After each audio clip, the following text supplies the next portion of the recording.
Video ini dibuat untuk kalian yang mau mulai budidaya tanaman singkong tapi bingung kira-kira berapa ya jarak tanam yang efektif. Kalian bisa simak terus video kali ini untuk info lebih lengkapnya.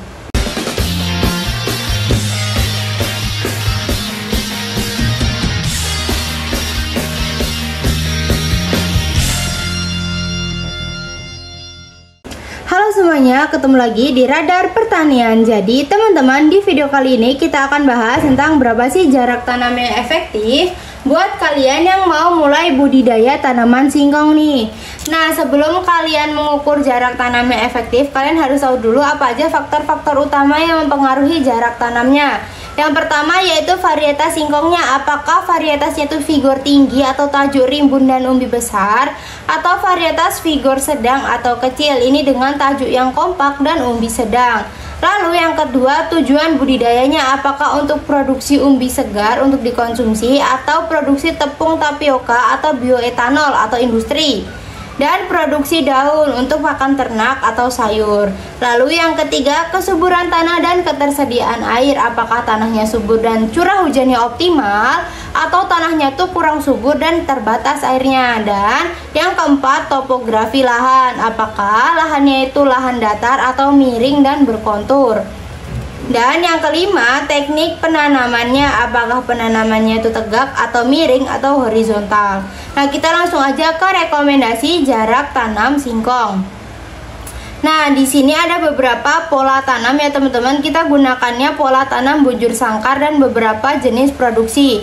Kalau kalian mau tanam dengan pola tanam bujur sangkar atau persegi panjang, ini paling umum ya teman-teman.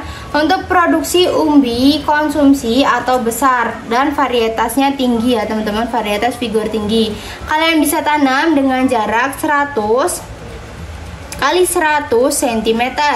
Ini adalah jarak tanam standar dan paling umum untuk singkong dengan populasi sekitar ya teman-teman 10.000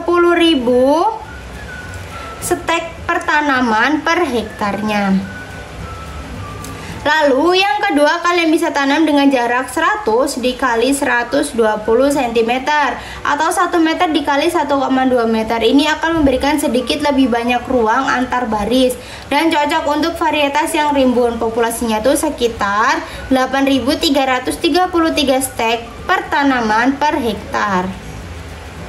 Lalu yang ketiga yaitu jarak 120 kali 120 cm atau 1,2 meter dikali 1,2 meter untuk varietas super vigor di lahan yang subur.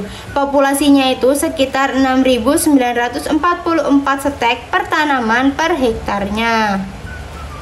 Dan yang kedua, tujuannya untuk produksi industri atau biomasa. Kalau kalian tanam untuk produksi industri atau biomasa, populasinya itu lebih padat. Kalian bisa tanam dengan jarak 80 kali 80 cm atau 75 kali 100 cm.